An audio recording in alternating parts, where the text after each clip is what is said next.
Good evening, and thank you so much for joining us. I'm Alan Schopfler with Central Oregon Daily News, alongside my fellow moderator for this evening, editor Jerry O'Brien from the Bulletin. And we're proud to present the first televised debate in Oregon for the Republican primary for governor. On stage, and in no particular order, literally drawn from a hat in Matt McDonald's office, we have Christine Drazen. For the last two terms, a state representative from District 39, and for much of that time serving as minority leader. Bob Tiernan, Lake Oswego business consultant, longtime Oregon businessman, former state representative, and former chairman of the state Republican Party. Stan Pulliam, he's an insurance executive who has been the mayor of Sandy since 2019. Also on the end, Dr. Bud Pierce, a Salem oncologist. Dr. Pierce was the Republican gubernatorial nominee in the 2016 special election. To all of you candidates, thank you so much for taking the time to be here. Thank you. And as you know, there are 19 gubernatorial candidates in the GOP party that are running for the primary. The way we got down to the 4 candidates that we have tonight, they had to meet 5 to 7 specific criteria to be on the panel here. In order to qualify for this televised debate, the candidates had to reach a 5% polling threshold. Our thanks to Nelson Research for polling registered Republicans across the state. Most of the remaining candidates will be invited to participate in a live stream that will be aired next week. Now, we have a little less than an hour for this debate. And we have a lot of questions, and hopefully we'll get through most of them. And we begin with a 1-minute opening statement from all of the candidates, and we begin, once again, randomly with Christine Drazen. 1 minute. I am Christine Drazen, and I am originally from Klamath Falls, Oregon.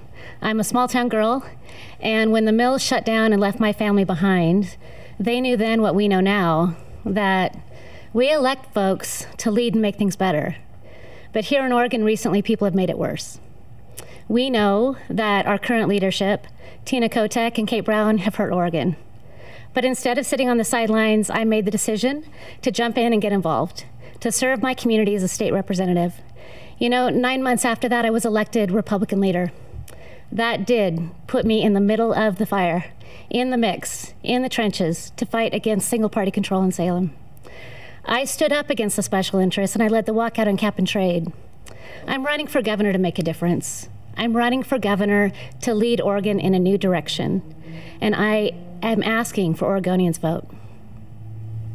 Okay. Bud Pierce, you have 1 minute for your opening statement. My fellow Oregonians, I run to make your life better. I run to bring back that low-cost, high-quality Oregon that we know and love.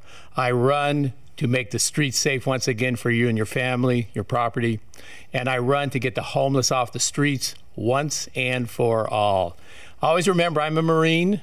I run toward battle. I run toward conflict. I engage, and I'm taught and trained to win. Elect me as your governor, and your high-quality, low-cost, street-safe, homeless off the streets of Oregon will return. Next up is Stan Pulliam. Your opening statement, sir. You have a minute if you want it. Well, hello. I'm Stan Pulliam. I'm the same Stan Pulliam who stood up and led the fight as mayor of my hometown in Sandy.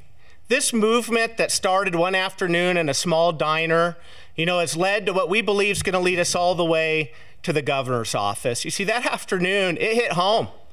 I was talking to my classmates, people I'd grown up with, our neighbors, folks whose kids go to school with mine and Mackenzie's kids. Well, we made a decision that afternoon that we were going to stand up and we were going to fight back. We've been fighting every day since. We were fighting when we were the first to stand up and call Portland for what it was and the culture of criminality. We continue to fight as we stand with parents across the state and fight back against the sexual identity and sexual curriculum in our schools taught to young kids. Oregon Republicans are looking for a fighter, and well, we believe we're absolutely that guy. And we're going to take this fight all the way to the governor's office in November. And over to Bob Tiernan. 1 minute to you, sir. Thank you. Oregon has some real serious problems. The question in this governor's race is who has the leadership experience to solve those problems. My background in business, I've run multi-million-dollar business with 1,000 employees, and I solve problems every day. If we didn't, we'd be out of business. In the Navy, as a Navy commander, when I'm on active duty, I solve problems. You had to. There are no excuses. I had to get the job done. I always did. In the legislature, when I was chairman of the Crime and Corrections Committee, we made Oregon safer. And when the legislature went to gridlock, I went out and passed a ballot measure 11, keeping serious felons in jail. This election's about who can get results.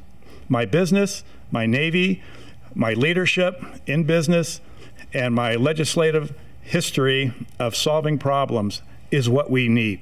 Oregon can be better. I look forward to the challenges, and I will solve the problems. Thank you for those opening statements. Much appreciated. We do have a long list of questions that we hope to get to today in this hour-long debate. We'll let you know that the moderator who asked the question does have the discretion to stop you if you stray from that question and decide to answer something completely different. Also, we do have the discretion to call for a short rebuttal if there are attacks between the candidates, and we may want to give you a chance to respond. Okay, so our first question, and we'll begin with Stan Pulliam. Stan, if elected, what are the 3 steps within the governor's authority that you would take in your first week in office?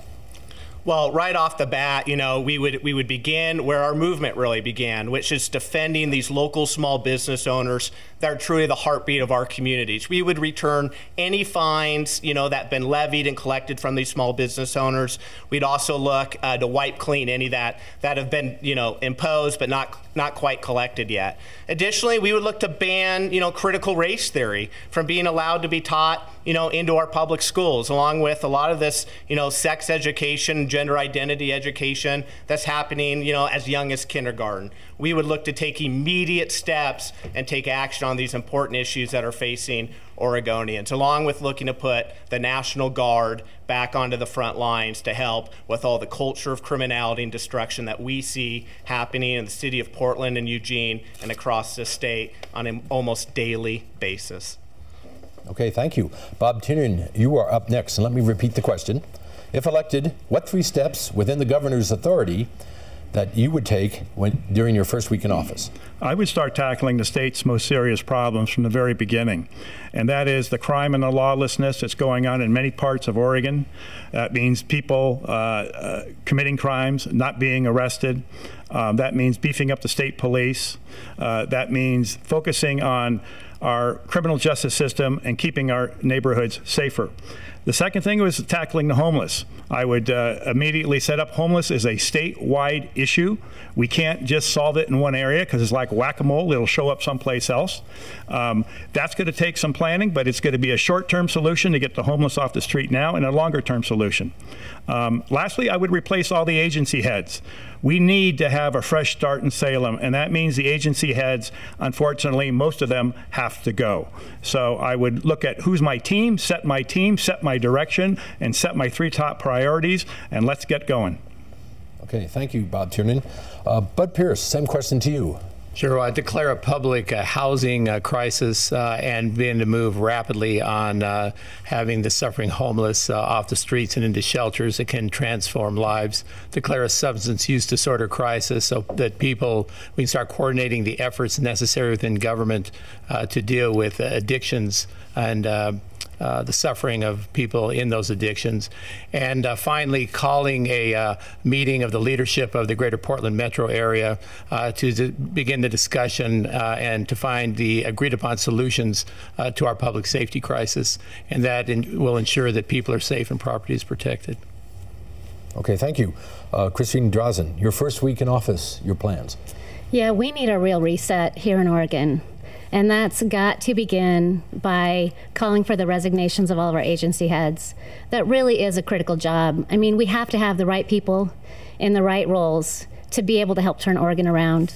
And I will lead by supporting law enforcement. And that means that we begin to hold criminals accountable. We've got to stop treating our our law enforcement community like they're the criminals and the criminals like they're the victims, that doesn't support community safety, and I will support law enforcement. And finally, I led the walkout on cap and trade to prevent that California-style legislation from coming to Oregon, and I will tear up the governor's climate action plan on day one. It was overreach, it's bad for our state, it's driving energy prices, and it must end, and it will under my administration.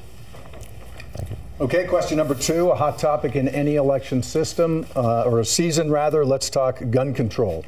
And we start with Bud Pierce. We begin with you. 1 minute to answer again. What are your positions on gun control broadly? Are more curbs needed, or have laws gone too far at this point? So, Second Amendment supporter, absolute. I have NRA endorsement from the last election. I suspect it'll be this election. I'm a Marine Corps rifleman. We have many gun laws. The problem is they're not being enforced. We have a federal 1968 Federal Gun Act that is should be followed absolutely. We need to spend a lot of effort and time on making sure that people who are criminals don't have guns, and we need to interdict to prevent criminal activities from happening. And we need to do a lot of work on mental health so that people don't harm their families and themselves. We really have too many gun laws. We just don't enforce them, and we need to go back to enforcement. Next up, Bob Tiernan, and I'll just restate, what are your positions on gun control? Are more curbs needed, or have laws gone too far at this point? I've always been supported in my political public life by the National Rifle Association because I do support the right of ownership of guns. The responsible people don't need to have more laws. I think we have gone too far in the legislature. The most recent one is that we have to keep our arms in a safe in our house. And I don't know the logic of that because most of us have guns in our house because of a last form of protection. And if they're in a safe, that makes it a little difficult. I'm an expert in pistol in the Navy. I'm an expert in rifle in the Navy. I respect firearms, but I respect more the rights of people, law-abiding people, to own them and to use them for sporting or self-defense or home defense or whatever they want to do. Next up, Christine Drazen, same question to you. Yeah, I am a strong supporter of our Second Amendment rights. I voted against Senate Bill 554, which was the legislation that Bob just referenced. You know, in Salem, there is an assault on our Second Amendment rights every single session that they go into session almost. And I will veto legislation that comes to my desk that infringes on a person's Second Amendment rights. I have been endorsed by the NRA in past election cycles, and I have an A rating with the NRA. It's an important value set to me that we continue to defend and preserve our Second Amendment freedoms. Fair enough. Next question. Oh, wait, I'm sorry.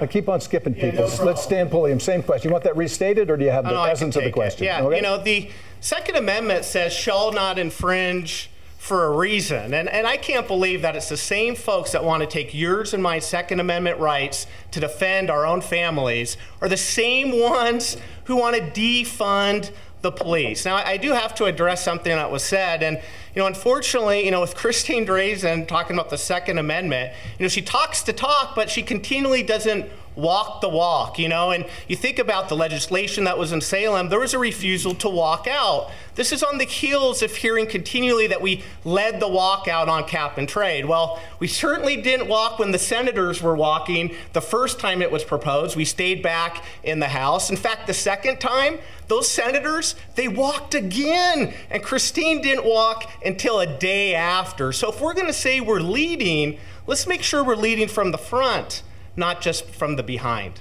Christine, quick response. Yeah, I am a strong supporter of our Second Amendment rights, and I am proud to be aligned with law enforcement, to be a champion for law enforcement. I am proud of the work that we did as Republicans to stand up for Oregonians in all the issue areas that they care about, to push back against single-party control. But I got to tell you, elections matter. And it is ironic to me when Republicans hold Republicans' feet to the fire for an issue where Democrats and single-party control are the ones that are pushing an agenda that hurts our state. We have got to have change. Okay. Let's move on to another topic. This one has more national implications, and it's the issue of abortion. And we'll begin with Christine, and here is the question. What is your stance on abortion? Do you support national GOP efforts to overturn Roe versus Wade, and why? Yeah, I am a pro-life Republican. I have been endorsed by Oregon Right to Life in my races each time that I have run. It's a core value to me, and I have stood for life, whether or not that was to stand against an expansion of Oregon's doctor-assisted suicide law, or whether or not it was to bring legislation to the floor that would have protected life. I stand for life and will absolutely sign legislation that comes to my desk. Okay, thank you. Bob Tiernan, I'll repeat the question. What is your stance on abortion? Do you support the national GOP efforts to overturn Roe versus Wade, and why? I am pro-life by background. It's something that was not easy to a decision to come to. It was through personal experiences. I am a strong pro-life. I actually carried the bills on the floor of the House for parental notification. I think that Oregon's abortion law has gone way too far, that we can actually abort at birth, just before birth. I think that's wrong. Regarding what the Supreme Court does or doesn't do, as an attorney, I'm going to support whatever the Supreme Court decides. It's not up to me. But I am pro-life. I'm proud of it. I walk the walk. And we'll just have to wait and see what the Supreme Court says. Okay, and Stan Pulliam, same question? Yeah, I'm strongly pro-life. Unfortunately, here in the state of Oregon, we've just completely gone off the rails on this issue. We've essentially become a tourism state on the issue of abortion, with folks coming over from Idaho and other states paid for right here in Oregon. You think about just how much more extreme we've got with the fact that literally from conception all the way to what Bob's talking about at birth, you can have an abortion here in this state fully subsidized and paid for with taxpayer dollars. I think it's an absolute disgrace, and as our next governor, I would sign any piece of pro-life legislation that comes across my desk. Okay. And finally, Bud Pierce. So I'm pro-life. I was supported by Right to Life in 2016. I'm endorsed in 2022. My support of life has been intensified by the accidental death of my wife, Selma. As I view the Constitution and many other scholars, it's hard to find any direct mention of abortion when the Constitution was drafted. We would view it as a state's issue, that each state has a right to set their laws. Those of us on the pro-life movement are going to try to encourage a population to move away from death and toward life, and that's what I'll do as governor. Okay, next question, and Bob, you're up. Affordable housing is something that's been top of mind around the state, particularly in this area, in recent years. So what can the state do to ensure that people who are seeking to buy a home can be winners when homes go up for sale and they try to purchase a place to live? What can the state do? That is tough. It's a tough question, especially here in Bend and in Portland. Well, to a great extent, the state can get out of the way. We need more places to build affordable housing. And we need to take the urban growth boundary and surgically expand it, because we need more housing. Unfortunately, the state has been heavily involved in the regulatory process of how those housings and how that housing's constructed. Contractors don't want to build them because they can't do it profitably. It takes too long. There are just way too many rules and regulations and additional costs, and they lose money. So we need to take a real hard look, get some contractors together, get some smart heads on it, get some developers together, figure out how we can lower the cost of putting up affordable housing, and then turn our construction industry loose to build those places that we just sorely need in the Bend area and in the Portland metro area. Next up, Stan Pulliam, what can the state do to ensure that families that want to purchase a home can at least have a chance to sort of win that race and get a place to live? Yeah, as someone who really started off this effort on a listening tour, and is now, I'm in my mom and dad's RV that we're calling a campaign bus travel in the state. One thing that's become very apparent is that, housing is not just a Portland issue. This is an issue that is literally happening in every corner of our state. And Bob's right, for a big part is the state just needs to get out of the way. I can tell you as a local mayor, that the big problem is regulation on builders. It's also the federal government and the state, not doing their part in helping out with critical infrastructure, everything from wastewater treatment to water treatment, infrastructure. And so it's on the individual communities to handle that for themselves. Well, those are all costs that stop development and housing, particularly in small rural communities. We need to be able to incentivize local communities and then get out of the way, allow local government officials to do what they do best, to love and care for their communities and help them to grow and prosper. Bud Pierce, 1 minute, same question, same issue. As president of our local United Way, about 5 years ago, we embarked on the approach of building affordable housing, and we could build a 400 square foot house, modular built or on site, decently sited for $60,000 to $80,000, and we couldn't get one built over 5 years because of the regulatory burden and the blocks. So clearly what we have to do to build affordably, not build unaffordably and subsidize, but to build affordably, lower the price of land by modifying the land use law that's 50 years old. It's stymieing us. We need to dramatically lower the fees charged to builders and the hassle factor and the regulatory factor. And we have to relax some of the design build requirements that make the building of homes unaffordable. Christine Drazen, you're up. Yeah, thank you. This is a critical issue for Oregon families across our state. This is also an issue area where government is the problem and not the solution. They have repeatedly added additional layers of regulation that have driven up costs and done it without batting an eye. On the one hand, they put in new requirements for what codes are required for new homes and never do an analysis or an assessment of what that will cost in the building of those homes. So most recently, they adopted legislation and put in place new requirements for those codes. Builders tell me that's $15,000 to $20,000 per house that they're building in new costs, new hard costs to build those homes. And that is counterproductive. We are part of the problem here, and that means government does have to get out of the way in this issue. There's legislation that was put forward by legislators in your community here in Bend to take a look at SDCs. The results of those reports have been delayed. We need to get our hands around how government is driving these costs, and we need to reverse those costs and allow builders to build and reduce regulatory burdens. Thank you. Well, Christine, we're going to stick with you on this next question, and it contains two parts. First, does Governor Brown deserve credit for taking actions during uncertain times to err on the side of public health? Or do you believe that either COVID was not as serious as Brown and the OHA portrayed it, and that the economy suffered more than the public health benefits? Yeah, I believe that Governor Brown overreached the scope and authority of her office on a daily basis. And that rather than respecting Oregonians and leading with facts, she led with fear. Her management of COVID was political, it was preferential, it was bureaucratic, and it was sloppy. It is not a matter of whether or not COVID was serious. It was a matter of whether or not the leader that was in place at that time made decisions to support Oregonians through that very difficult period. Instead, it was an excuse to implement a lot of political overreach in a lot of different categories, whether or not that was housing or public health. It was leadership that harmed the future of our state, and not even to talk about our schools and the impacts on our students, which were shocking, and we will not see the full effects of that for years to come. It was poor leadership. Okay.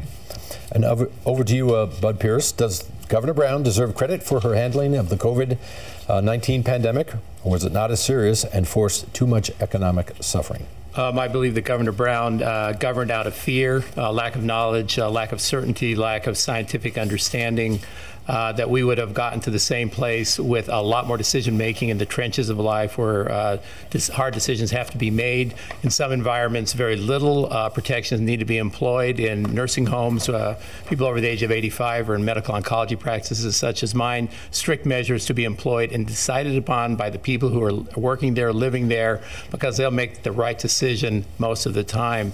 The pandemic's serious. 500,000 deaths a year is a lot. Third leading cause of death.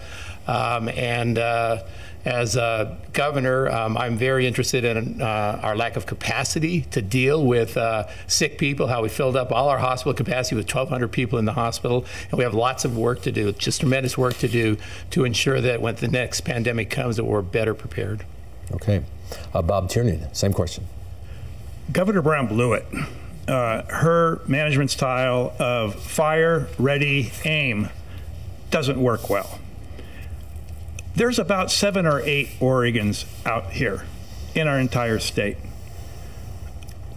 One size doesn't fit all. Because we have an outbreak in 4 senior care facilities in Portland does not justify a mandate in Bend or Sun River or Lakeview or Fossil or on our coast in Coos Bay, Brookings. And the one-size-fit-all policy is like the sun rises and shines in Salem, and it doesn't. I think she needed to take in mind the different parts of Oregon, where the problems were, where the problems were not. That's the biggest one. The second one is even implementing it in our schools. There is no science to justify that. Our kids have suffered, and they'll continue to suffer. And that's probably the saddest thing about the one-size-fits-all and fire, ready, aim. Okay. And finally, Stan Pulliam, same question? Yeah, well, thank you for asking that question. On these mandates in COVID-19, I think a lot of your viewers are probably hearing for the first time where a lot of these folks were.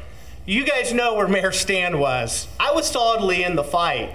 And, you know, I think Oregonians are going to be asking themselves in this election, you know, in the most consequential 2 years of our entire lives, you know, where were these candidates? Were they on the sidelines? Were they squarely in the fight? Now, on Kate Brown, the big problem was the one-size-fits-all. The fact that she was following political science, not actual science. None of her policies made sense. We were able to jam-pack in and support some of the biggest corporations in this country, big box corporate America, but we couldn't sit down and support a local Main Street small business owner. Now, if you're one of those folks that can send your kids to private school, God bless you, I get it, especially in this state. But why was it that folks that could have the means and could afford to send their kids to private school, those kids were in the classroom learning? All of us, that's middle-class people, our kids were stuck at home in virtual and hybrid learning. It was a complete disgrace.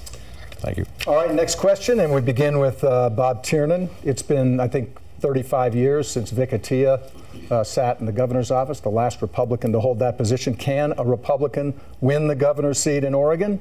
And if so, how would you avoid 4 years of gridlock if Democrats continue holding the majorities they hold in the legislature? Great question. First off, Victor Atiyeh was the last Republican, but the last businessman ever to be elected governor in Oregon. And we need somebody from business who knows how to solve problems, tackle things, and take care of business. Secondly, on your question, I just forgot the question. Second half was if you win, how would you avoid 4 years of deadlock if the Democrats continue with the majorities they currently hold in the legislature? Thank you. If they continue with the majorities, the governor has the power of persuasion. They have executive orders in which they can issue, and more importantly, the governor can also file initiative petitions. Never had a governor file initiative petitions. I have filed 4, and they all passed. But if there is gridlock and we can't solve the homeless problem, we can't solve our crime problem, we can't solve the riots and the lawlessness problem, let's put it in an initiative, send it out to the people, and watch them resolve it. Next up, Stan Pulliam. Can a Republican win the governor's seat in the state of Oregon? And if so, how would you, if you landed in that seat, avoid 4 years of gridlock if Democrats continue holding the majorities they hold in the legislature? Well, you better believe it. You know, there's a Republican wave going across this country. Certainly it's going to find its way here in Oregon with the mass homelessness, the crime that's skyrocketing. Our kids go to some of the worst schools in this country. We talk so much about being woke, right? I mean, heck, I've declared a war on woke. But let's talk about Oregonians who are awoken. Oregonians are awoken to the problems in this state, and they're ready to fight back. Now, talking about what we're going to do in there on the gridlock. One is I'll lead the way I have as mayor of Sandy. You know, I sat down with our city councilors one-on-one, talked about their hopes and their dreams, the things that they wanted to accomplish. Why did they get involved? I bring people together to accomplish things. But you know what? I also have a leadership style like Ron DeSantis. And I'm going to walk around with a flashlight. I'm going to be talking about these problems. I'm going to lead, whether it's in the courts, the legislature, or executive authority. We're going to get things done here in the state of Oregon. We're going to put ourselves back on track. Christine Drazen, can a Republican win the governor's office in the state of Oregon? And if it was you, how would you avoid complete gridlock in Salem? Yeah, I think we're all in agreement. Absolutely, a Republican can win. This is the year. Because Oregonians are looking for change. They're ready for change. We desperately need a new direction for the state of Oregon. And you know, when it comes to questions about whether or not there's gridlock in Salem, for too long with single party control, Democrats have been proud of getting stuff done. But the stuff that they have gotten done has hurt our state. And the governor has the opportunity to veto. The governor has the opportunity to lead and tell people that you can negotiate with me, we can bring in stakeholders that are impacted, that have been excluded before, or you're going to get a veto. That's not gridlock, that's standing up for the people of this state. And I look forward to the opportunity to be in a position to force people to come to either the table to negotiate, or if they're unwilling to hold them accountable and veto their bad ideas that are going to do further harm to our state. Last on this question, Bud Pierce, your take. So I'm a Republican and I can win. In my first run at elected office in 2016, I got over 43% of the vote, lots of crossover. My influence in the state has only increased since that time, and I feel confident in that. Betsy Johnson will be joining a Democrat in the race against us, 2 Democrats and 1 Republican. That feels good in a potential Republican change or a wave election. And in terms of gridlock, I think my training in life as a medical leader serves me well. When I'm a leader in medicine, I'm working with peers. I respect them. I work with them. I'm collaborative with them. And that's how we're going to get things done in the legislature, in the agencies, and throughout our state. Okay. Well, Mr. Pierce, you were up for this question as well. Former President Donald Trump says he won the 2020 presidential election, but had the White House stolen by the Democrats. Do you agree or disagree with that statement? And what should we take away as lessons from that election? We had an election. The electors for the president came together, declared Joe Biden the winner. Joe Biden is the president of the United States.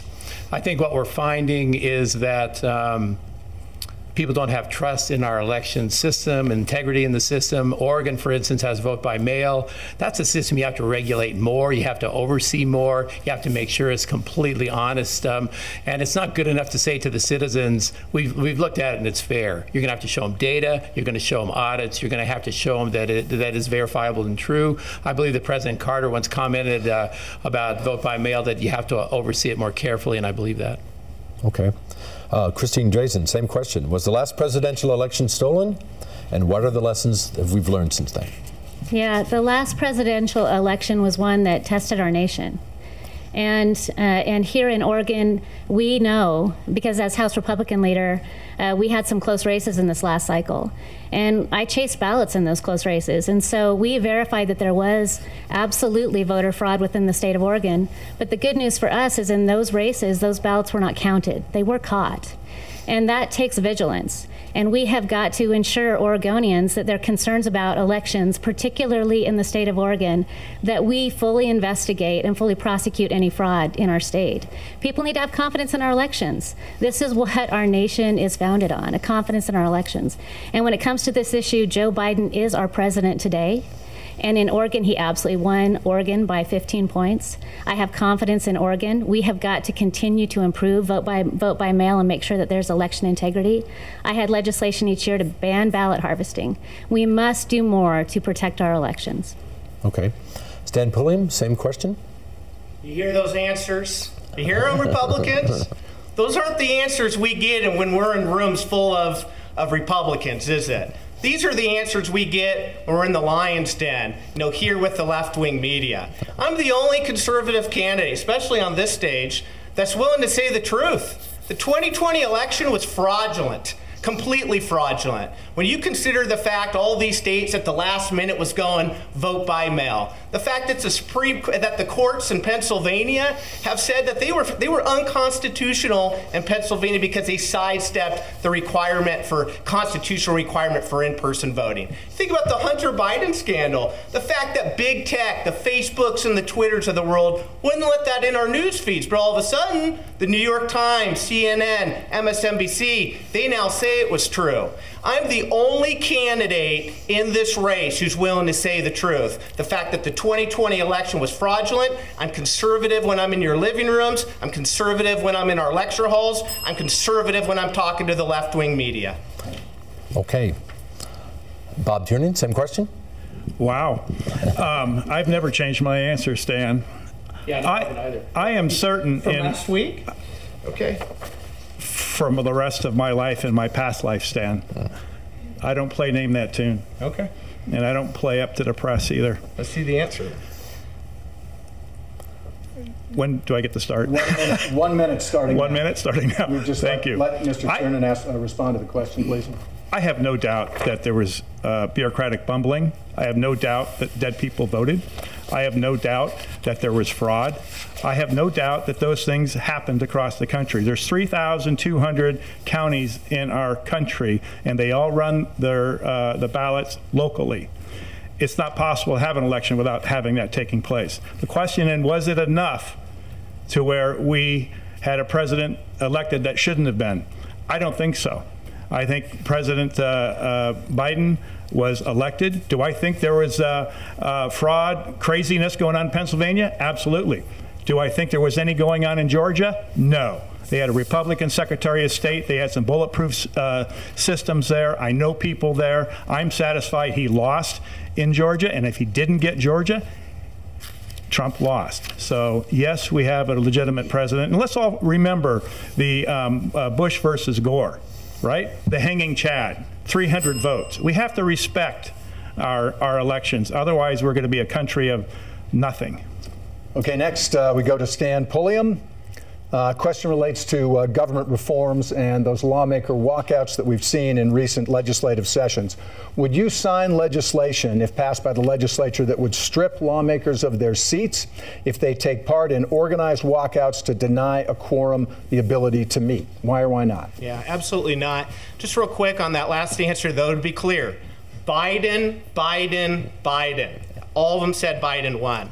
Now, talking about these walkouts, so absolutely not. I would not sign legislation, banning walkouts. Walkouts is really the last resort for our representatives and senators, particularly in our rural communities, to be able to stand up and fight back against the extreme left-wing control, in this state. And the truth is it's the only thing that actually forces some of these folks to the bargaining table to be able to talk about issues and bring people together. So absolutely not. I believe that it's a right in our state, and I would not look to thwart that right. I think our representatives and senators should have the ability to stand up and walk out if they so choose. Honestly, just like Governor Kate Brown thought that same way when she was a senator, when she decided to stand up and walk out, and all of a sudden she's opposed to it now. It's pretty fitting of her leadership style. Okay, Christine Drazen, I'll just restate very quickly. Would you sign legislation that would strip lawmakers of seats if they take part in organized walkouts to thwart a quorum? Why or why not? Yeah, I supported the senators when they walked out in 2019 to stop cap and trade, and I led a walkout in 2020 to stop that version of cap and trade. But that was not done lightly. That was a very difficult decision, because that, in fact, shows that you have tried absolutely everything else you can to defend your state and to stand up for your constituents, and there is nothing left. And in that case, Democrats were cheating the system, and they were determined to get an unconstitutional measure through regardless. But when it comes in particular to walkouts, I would never, never take away a legislator's right or the minority party's right to walk out. But elections matter. Elections have consequences. And what we need is more balance. What we need is to elect more Republicans in the state of Oregon. That's why I ran to be House Republican leader, to stand up for those voices that are outside the room and not heard, to elect more Republicans across our state, and to restore balance in our state capital. Bud Pierce, same question. So I would not sign such legislation. America in many ways is about minority rights. It's about protecting the minority from the majority, and I think that that is an important check and balance. I do look at getting to walkouts is a failure of both sides, because what you want is you want to have enough input and enough bipartisanship so that you can come together on an issue. And if you need to have legislation on that, you just need to have some input. Even though you have supermajorities and majorities of Democrats, Republican interest should be part of legislation from its conception, and not trying to bully people into voting at the end. So again, I think it's an important right for minority parties, and America's about protecting minorities. Mr. Tiernan. I ditto everything Bud said. It is a part of our system. We need to protect minority rights. We need to have people have the ability to speak freely and express themselves. And the unfortunate part is we get ourselves down to, in Oregon, that where there are not enough Republicans who are getting elected. And this is the time to change that. We have a unique opportunity to put more Republicans in office to where we won't have to walk out. We can set our voices, and we can have a big impact on the legislation that is framing our state. Okay, thank you for those responses. We actually have a little extra time that we didn't know that we would have. And Jerry has some questions, specific questions for each of you. Yes. Again, 1 minute would be good.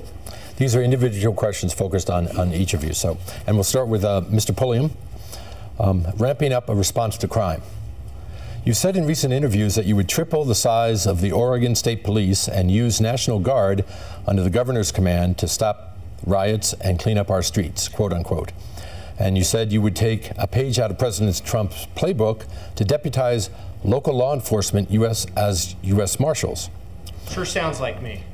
Okay. Arrests would be prosecuted by the U.S. Attorney in federal court. Isn't this just the kind of overreach that you claim Governor Brown took with the COVID-19 restrictions? Well, standing up for our police is very short of overreach, that's for sure. Especially when you consider in this state, in the 1970s, we had 30 officers per 100,000 people. That number today, it's 8. And then we wonder why we have the violence and destruction, the homeless issues that we have across the state. You talk about, the Multnomah County DA, the fact that he's basically legalized violent crime in the city of Portland. What we've talked about doing is deputizing a small portion of our police force as U.S. Marshals so that those criminals go into federal court, into the federal judiciary, outside the local DA's jurisdiction. What I hope you're hearing from me is because our other folks, they want to put it in the Attorney General's hand, Ellen Rosenblum's, just as liberal as the DA. What I hope you're hearing is I'm going to do whatever it takes. We're going to take action. We're not going to be like one of these insider politicians that get in there, they make promises to all of you to make the change, and then they get in there and they say, my hands are tied. There's nothing I can do about that. We refuse to be that kind of a leader. Okay. This is for Bud Pierce. Voters chose Kate Brown over you in the 2016 general election. Your campaign this year has been almost completely self-funded. What has changed since 2016 to make you think Oregonians would want you as the governor? If you believe that you are the best choice, why do you need to fund your own campaign instead of going through contributions from Oregonians or outsiders? Well, actually, I have over 6,000 contributions from Oregonians. They're just small. I have small donors. I'm not politically connected. You know, the people that are on this stage with me have long proven records of involvement in politics. And people involved in politics make relationships, and they support based on liking and liking the person. But again, as an outsider who works 14, 16, 18 hours a day in medicine and in philanthropy, I don't have a lot of friends in the political system. So I put forward the money, and it was matched by, again, over 6,000 donors. I have great support. I had a very solid run in 2016. I'm proud of what I accomplished. Most people thought I'd get a third of the vote, and I feel good about the support I'm receiving now. And again, with 2 Democrats, 1 Republican, I feel it's very winnable to me. Okay, thank you. For Christine Drazen, this question is about redistricting. Some Republicans point to the ill-fated deal with House Speaker Tina Kotek on redistricting as a sign that you were too willing to compromise. Were naive in your assumptions that the deal would stick and not enough would be done to get the Senate and Republicans to support the deal. What would you have done differently? How would you, as governor, ensure any deals with the Democratic-dominated legislature hold up? Yeah, that's a combination of questions. Let me start quickly at the beginning of that thing, and that is to say, elections matter, redistricting matters. I held up my end of that bargain. What we did there was we said we will end bill reading, which is a procedural decision we made, if we get equal representation on the redistricting committee. That was the sum total of that deal. It was an important moment. Tina Kotek didn't keep her word. She has proven to all Oregonians she cannot be trusted. That's on her. That's not on me. My integrity is intact. I committed to end bill reading, and we did. She did not keep her word because she was determined to rig the system. She was determined to cheat on the maps. She wants to hold on to power for another decade, and Oregonians will be harmed by that. And to answer your question about what would happen as governor, you veto bad legislation. That's how you hold the deals. Okay. And for Bob Tiernan? You have not held elective office since you lost your re-election bid to the House, the Oregon House, in 1997. You were chair of the state party from 2009 to 2011, excuse me.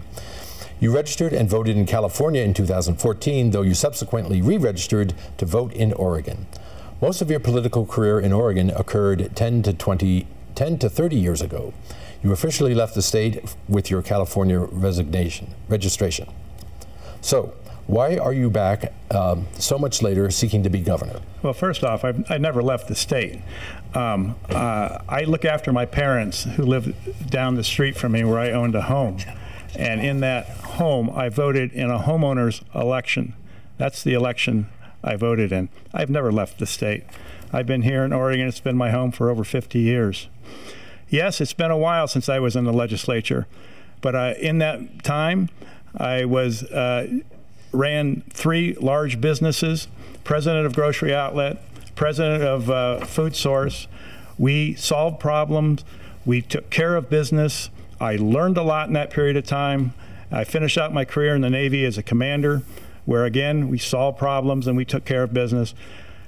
But Oregon has always been my home, and I want to fix it. I want to fix the problems that are plaguing this state. I want to take my experience and put it to use, and I want to have my 7 grandchildren who live 100 yards from me in Lake Oswego to be able to grow up in the Oregon that I know. Thank you. Some more questions for all of you to ask now. One of the reasons that the 4 of you are on this stage is that you were filtered by the amount of money that you'd raised for the campaign. Do we raise and do we spend too much money in the state of Oregon? Is there a need for campaign finance reform?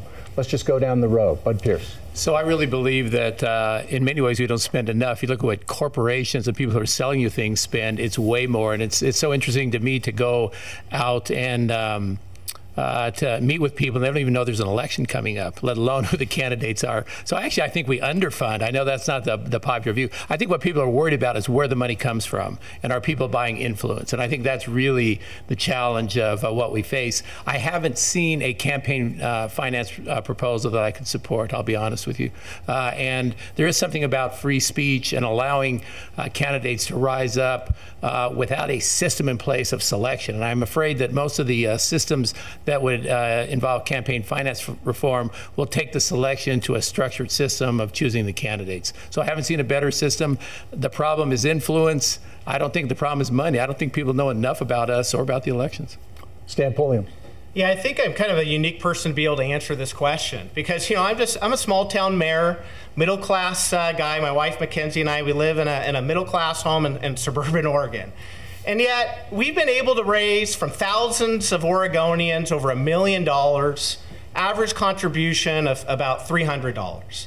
That's opposed to the other folks up here who have been able to largely self-fund, receive hundreds of thousands of dollars from a handful of contributors, or 2/3 of contributions coming from corporations and special interests. But here's the deal. I'm able to tell you of all of that, and you're all able to know that because Oregon's campaign system is fully transparent. And that's exactly how it should be. You know, when one of us win and get into the general election, we should be having real conversations about Betsy Johnson. The fact that she's raised over $5 million from some of the biggest corporations in this country. But we're able to talk about it. Why? because we know about it, and that's a great system. Bob Tiernan, your take on campaign finance reform in the state of Oregon. Do we need it? I think campaign finance reform is always a good idea. The problem is it's hard to get there because it's a question of whose ox is going to get gored. Different parties put up different suggestions for different reasons, and they're usually political reasons, and there's probably no good reason behind it. I think campaign finance reform is going to be fair across the board. Do we need to take money out of the system? I don't think so. I don't think there's enough money in it because we got to keep people informed, and that's where we spend our money. The question is, where does that money come from? And I think Stan's correct that we have a pretty good system to show where we think most of the money is coming from. There are still ways to hide it. Maybe there should be some penalties for people who are hiding the money behind other companies and corporations instead of the people who's really donating it. But in general, I think we've got a pretty good system. But if we need to do campaign finance reform, let's do it across the board. Let's do it fair. Let's make sure everybody's ox is getting gored and we don't create some unintended consequence by it. Okay, thank you. Christine Drazen. We had campaign finance limits all the way back in 1996 in Oregon. Our courts threw them out. They were extraordinarily low at that time, and the effect that that had for Oregonians was that the races were taken out of the hands of the candidates. And that's what's at stake for voters, is campaign finance reforms, if they are considered, need to keep the message and control of the campaigns in the hands of the candidate themselves. You don't want to have dark money and unknown entities being the ones that are communicating with voters. You want to have your own candidates speaking to voters about who they are and what they're about. And so when it comes to campaign finance reforms, I agree that if they're considered, they have to be fair. They have to be even-handed. But I can tell you that that is a tough, tough challenge to solve. And so what we need to default to is transparency, which we have. And we need to also default to a direct relationship between the candidate and the voters. And the fewer the middlemen in that scenario, the better. Thank you very much. That wraps up our question and answer part of this debate. We're going to go to closing statements now, and once again, randomly selected the order for these. We begin with Stan Pulliam. You have 1 minute. You know, as I travel the state out of my small community of Sandy, I ask two questions to our audiences. The first one is who here considers Oregon to be your home? The hands go up. The next is who here in the privacy of your own lives have had a conversation about possibly leaving the state? And again, the hands go up. Folks, those are the stakes of this next election. We've all seen over the last 2 years the consequences of nearly 4 decades of extreme left-wing control. We as Republicans, we also know what a winner looks like and what winning looks like. Looks a lot like fighters. It's a lot like fighting. We've proven that we've been here since the beginning. We have stood up with Main Street small business owners. We've stood with parents across the state fighting to get kids back into the classrooms. And once there, getting the ridiculous critical race theory and sex education and gender identity education out of our schools. Let's take the fight all the way to the governor's office. Thank you. Christine Drazen, your closing statement, please. I'm running for governor to make a difference in our state. We have for too long seen that single-party control has hurt Oregonians. They've left people behind. It has expanded and deepened the division between rural and urban Oregon. Our streets are lawless, we know that. Our schools are a mess, we know that. Taxes are too high, it's too expensive to live here. I want to fight to lead our state in a new direction, to reduce regulations on families, to support kids in school, and to always stand with law enforcement. We have an opportunity in this election to elect real change in our state. We have an opportunity to rebalance our political life and to get government out of Oregonians' lives. I am asking for Oregonians' votes to stand up and lead our state in a new direction. Dr. Pierce, final words? Sure. So every day in my practice, I'm battling death with my patients. We're trying to win against that terrible foe cancer. There's a lot of emotionality and fear and noise. And I think about my campaign slogan, sane, secure, and stable. I've been trained to keep on track, to fight with my patients for their very lives, to health and victory or to death.